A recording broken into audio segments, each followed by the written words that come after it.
Po mga kababayan, gusto ko lang reaksyonan ngayon kasi nakita ko sa balita sa TV na itong mag-ina na pangalawang asawa ni Duterte, si Hanilit at yung anak niyang si Kitty Duterte ay nasa Netherlands ngayon. Kasi nga sasalubungin nga daw di umano ang birthday ni Duterte. Ang problema lang mga kababayan, noong tinugis itong si Duterte at dinala sa Netherlands, sinakay sa private plane, ayaw sumama ni Hanilit kasi wala daw itong passport according kay General Torre. So, isa daw talaga sa isasama nila doon ay si Hanilit. Maghatid kay Duterte sa Netherlands. Ayaw sumama ni Hanilit kasi wala daw passport. Ngayon, nagtatanong ako mga kababayan, walang passport. Oo, pero ngayon, ba't napunta ng Netherlands?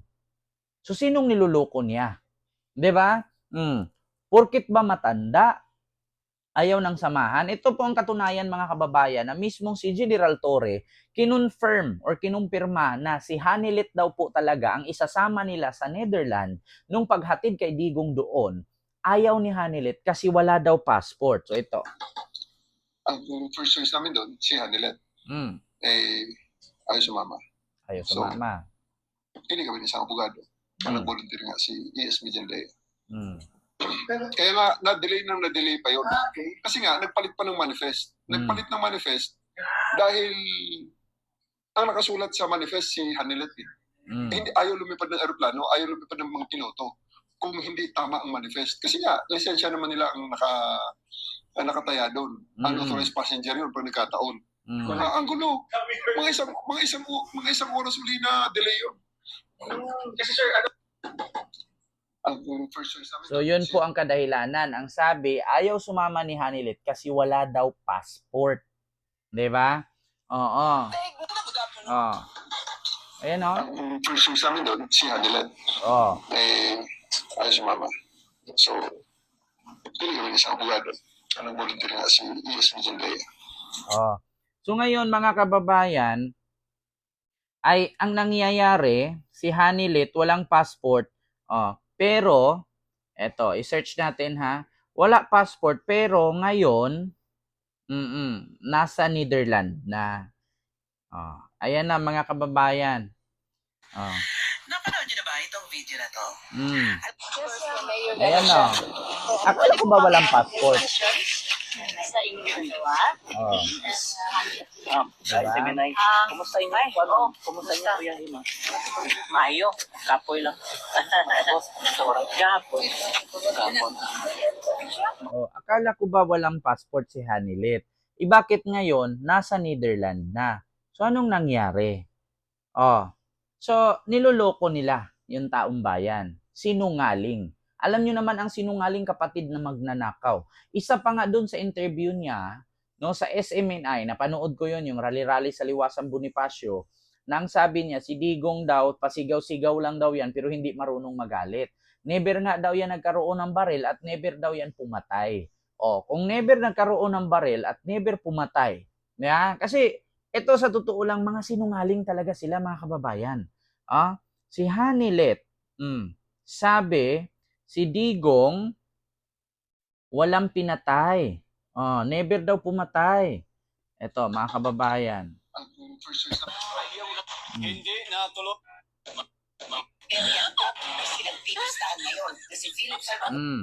Wala daw pinatay. Never pumatay. Itong si, ito. Simple lang kayang gustuhan na.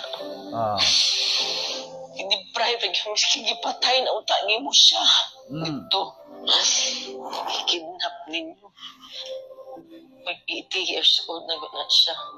Kabalo mo pa kay ang health. Wala tanan. Wala ka ni medisina. Kagikan mi sa Hong Kong. Good for 3 days lang iyang dala.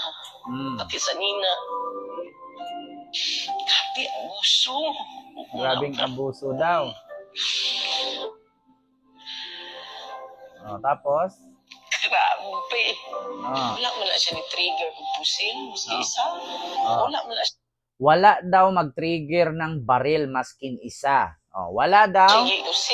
Wala siyang binaril. Wala siyang idunggag. Walang sinaksak. Accusations ng hangin kabuko. Walang pinatay. Wala magaling niya magkiti siguro ng nain na gina-accuse siya. Walang baril, walang sinaksak, walang pinatay. So ngayon mga kababayan, patunayan natin na sinungaling si Hanilet. Duterte, inamin na pumatay siya. Dito malalaman natin eh. I can make the confession now Oh, if you want. oh, Una, talagang niyayari ko.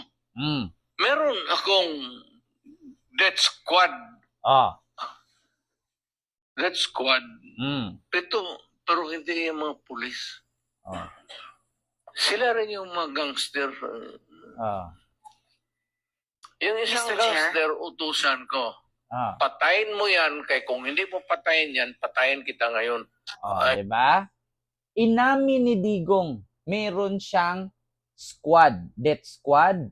Oh, sabi niya, meron akong pinatay. Sabi ko nga, pag inutusan ko, patayin mo yan. Kasi pag hindi mo pinatay, ako ang papatay sa'yo. Did I prosecute somebody na pinakulong ko? Oh, Ang kasalanan ko lang, yung mga extrajudicial killing. oh, inamin niya. Whatever happens. Oh, Did I prosecute somebody na pinakulong ko? Ang kasalanan ko lang, yung mga extrajudicial killing.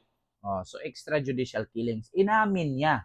Kaya ngayon mga kababayan, ang tao, ang mga DDS, naguguluhan. Una, ang sabi nila, uuwi daw si Digong kasi birthday. Ang sabi, March 26. 28 na po ngayon, oh. Alauna ng madaling araw na to, ni-record ko. Itong video na to. Ayan, oh. 1:22 AM. Oh. So, 28. 28 na po ngayon, birthday na ni Digong nyo. Oh, ang sabi, uuwi daw, pupunta ng Davao, putang ina ninyong lahat, mga DDS. Hindi na makauwi si Digong. Speaking of hindi makauwi, hindi nga nakapasok si Kitty Duterte at si Hanilit doon, tapos pauwiin nyo pa si Digong. Pumunta ng Netherlands, hindi nga pinapapasok sa kulungan eh. Kasi kailangan ng papel. Kailangan nilang mag-fill up o pumirma doon na makapasok sila. Hindi nga pinayagan. Si Sara Lam. Oo, ang pinayagan. At si Robin. Si Medial Dia, 3 lang. So ngayon ninyo sabihin na hindi sila mga sinungaling. Mga sinungaling sila. Magkakaiba yung statement nila. Hindi magkakasundo. Hindi magkakapareho ang mga statement.